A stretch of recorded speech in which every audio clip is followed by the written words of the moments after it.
মা বোনদের একটি কথা বলি, বাংলাদেশ জাতীয়তাবাদী দল কেন্দ্র ঘোষিত কর্মসূচি 31 দফায় আপনাদের জন্য ফ্যামিলি কার্ডের ব্যবস্থা করেছে।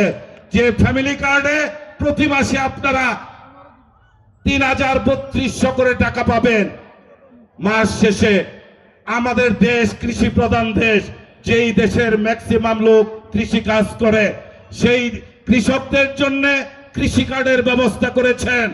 আমাদের গ্রামের মা বোনদের জন্য যারা গর্ভবতী হয়, রাস্তার জন্য হসপিটাল আসতে পারে না, তারা রাস্তাতেই দুর্ঘটনায় পতিত হয়ে যায়। সেই 31 দফার মধ্যে মা বোনদের আদমশুমারির মাধ্যমে ঘরে ঘরে গর্ভবতী মহিলাদের খোঁজ করে তাদের লিস্ট করে তাদের নামে গর্ভবতী কার্ড করে দেবেন। সেটা তারেক রহমানের 31 দফা কর্মসূচিতে আছে। অতএব আগামীর সমৃদ্ধ বাংলাদেশ গড়ার লক্ষ্যে, আগামীর সমৃদ্ধ দেশ গড়ার লক্ষ্যে একটাই জায়গা, একটাই স্থান, সেটা হলো জাতীয়তাবাদী দল বিএনপি। যে প্রিয় নেত্রী দেশনেত্রী বেগম খালেদা জিয়া, যার কাছে ধানের শীষ মার্কা তুলে দিয়ে গেছে, তিনি আর কেউ নন, যিনি 35 বছর সখীপুর বাসালের মানুষের সাথে ওতপ্রোতভাবে জড়িত, ওতপ্রোতভাবে প্রত্যেকটা গ্রামের মানুষ সম্পর্কে জ্ঞান রাখেন।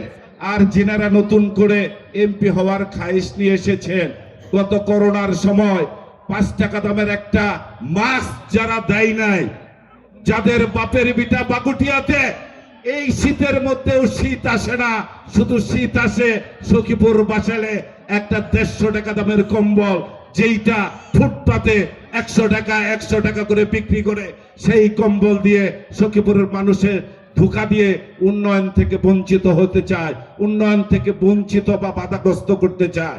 আপনারা সতর্কতা অবলম্বন করবেন। তার একমাত্র পুঁজি হলো টাকা।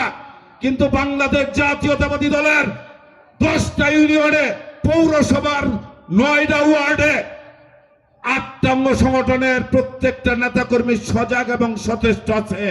আপনি কোন জায়গা দিয়ে টাকা দেন, কার কাছে দেন?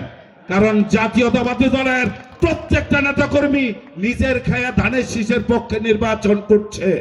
আপনার ওই টাকা দেওয়ার লোক এখন খুঁজে পান না।